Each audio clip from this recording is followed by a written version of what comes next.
بسم اللہ الرحمن الرحیم وقال ربكم ادعوني استجب لكم۔ سورہ غافر۔ رب تعالیٰ کا ارشاد ہے کہ مجھ سے دعا مانگو، میں تمہاری دعاؤں کو قبول کرتا ہوں۔ اس آیت کے اندر ہمیں بتایا گیا ہے کہ ہمیں اللہ سے مانگنا چاہیے، ہر حال میں مانگنا چاہیے، ہر وقت مانگنا چاہیے۔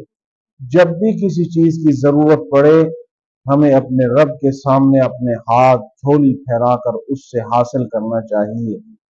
حضرت انس رضی اللہ تعالیٰ عنہ روایت فرماتے ہیں نبی کریم صلی اللہ علیہ وسلم نے فرمایا کہ کچھ لوگ تم میں سے ایسے بھی ہیں کہ اگر وہ ہر وقت اپنے رب سے مانگتے ہیں، اگر انہیں جوتی کا تسمے کی ضرورت پڑتی ہے تو وہ بھی اپنے رب سے مانگتے ہیں۔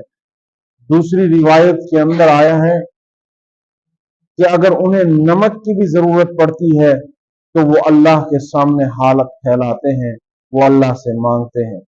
یہ ان چیزوں کا ذکر کر کے ہمیں یہ سمجھایا گیا ہے کہ بڑی سے بڑی چیز کی ضرورت ہو تو اللہ سے مانگنی ہے، چھوٹی سے چھوٹی چیز کی بھی ضرورت اور طلب ہو تو ہمیں اللہ کے سامنے حاضر ہو کر اس سے مانگنی چاہیے۔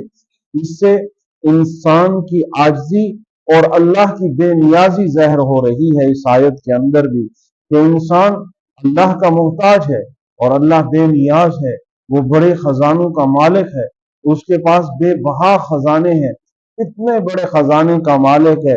حدیث پاک کے اندر آتا ہے کہ کائنات مل کر اس اللہ سے مانگے جب سے بنائی گئی اور قیامت تک وہ سب کو اس کی ضرورت کے مطابق دیتا رہے، دینے کے بعد اس کے خزانے کے اندر سوئی کے سوراخ جتنی بھی کمی نہیں آتی۔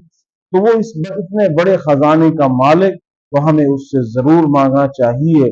مانگنے والا انسان اللہ کو بڑا پسند ہوا کرتا ہے، وہ اللہ کو بڑا محبوب ہوا کرتا ہے۔